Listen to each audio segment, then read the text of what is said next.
हजारों मील की यात्रा एक कदम से शुरू होती है। यह कहानी तुम्हारी है, तुमसे ही शुरू होती है। Hello everyone, this is Ray and welcome back to the new video. I hope you all are doing great. सबकी तबीयत सही होगी। बेसिकली मैंने जो ब्लॉग डाला था उसमें मैंने बताया था कि मेरी तबीयत ख़राब हो गई थी। तो this is the same day जिस दिन मेरी तबीयत बहुत ज़्यादा ख़राब हो गई है। बट सुबह मुझे ऐसा नहीं पता है, मुझे लग रहा है कि नॉर्मल दिन है, चला जाएगा, थोड़ी सी तो तबीयत ख़राब है। But let's figure it out कि मेरी तबीयत कब और कैसे और कितनी ख़राब होती है। सो अभी अभी सुबह हुआ है और मैंने अपना सब कुछ एक लाइन किया, सारी बुक्स टेबल्स साफ़ किया, जो बुक थी उसको सही से किया, एनसीईआरटी सही से लगाया, जो जो पढ़ रही हूँ वो सब एक लाइन से रखा एंड सारा टेबल क्लीन किया, अपना बेड सही किया। अभी फाइनली मैं आप लोगों को दिखाती हूँ कि ये कैसा दिख रहा है। Just wait for a minute. So finally this is looking like this. बगल में आईपैड में गाना चल रहा है, वो मैं आप लोगों को नहीं दिखा सकती। And this is my balm because सर इस टाइम बहुत दर्द हो रहा है। And this is cough syrup क्योंकि मुझको कफ हो गया है। And the Mamaearth moisturizer. मैंने अपना बेड वगैरह सब एकदम सही कर लिया है। मुझे लग रहा था कि ये थोड़ा सा इन्फेक्शन मुझे लाइब्रेरी की वजह से हो गया है बिकॉज़ वहाँ पे सबको ही cough and fever I think हो रखा है बिकॉज़ सभी वहाँ पे खांसते रहते थे। तो मुझे लग रहा था कि मुझे भी थोड़ा थोड़ा उसकी वजह से इन्फेक्ट हो गई हूँ मैं भी। बट आई थॉट कि एक दो दिन की बात होगी, क्या पता सही हो जाएगा। तो एक चीज़ मैं आप लोगों को बोलना चाहती हूँ दैट जब भी आपको फीवर कफ़ ये सब चीज़ें हो तो अगर आप लाइब्रेरी जाते हो या फिर ग्रुप स्टडी करते हो तो प्लीज़ उसको अवॉइड करो बिकॉज़ यू नो आपको फीवर हो जाएगा, आपको कफ़ हो जाएगा, आप पढ़ नहीं सकते। एंड साइंटिफिकली प्रूवन है कि जब आपको कफ़ या फिर फीवर होता है तो आपको जितना हो सके उतना ज़्यादा रेस्ट करना चाहिए। अगर आप पढ़ाई कर रहे हो, लाइक आप एस्पिरेंट हो किसी भी एग्ज़ाम के, तो you should take proper rest and then आप एकदम ठीक हो जाओ, तब अपनी पढ़ाई करने जाओ। Let me tell you one thing that if you are a UPSC aspirant then आपको अपनी प्रिपरेशन सबसे पहले एनसीईआरटी से स्टार्ट करनी चाहिए। एंड एनसीईआरटी एक बेसिक बुक होती है जिसमें बेसिक नॉलेज कंटेन रहता है।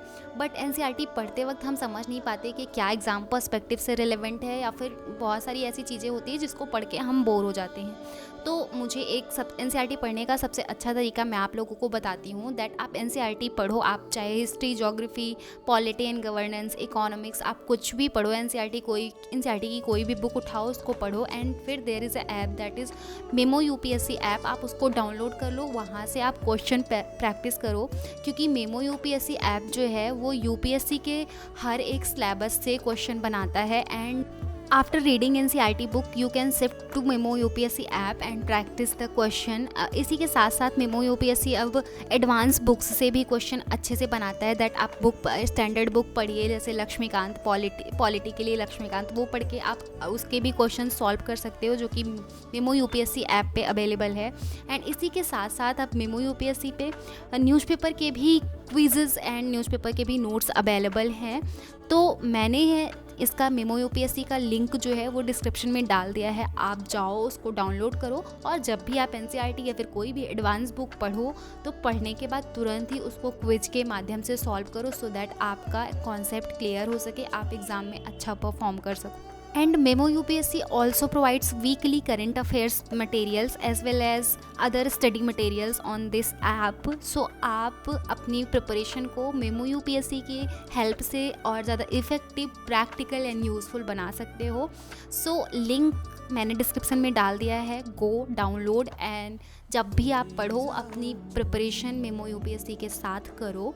एनसीईआरटी और अदर बुक्स जब भी आप पढ़ो तुरंत उसको सॉल्व करो और अच्छे से यूटिलाइज करो। Link is in the description, go and check it out. तो मैंने अपनी 3 घंटे की क्लास करी एंड उसके बाद I was really tired and फिर मैंने अपने यूट्यूब पे कुछ चलाया। आई डोंट नो, मुझको आज याद नहीं है कि मैंने क्या चलाया।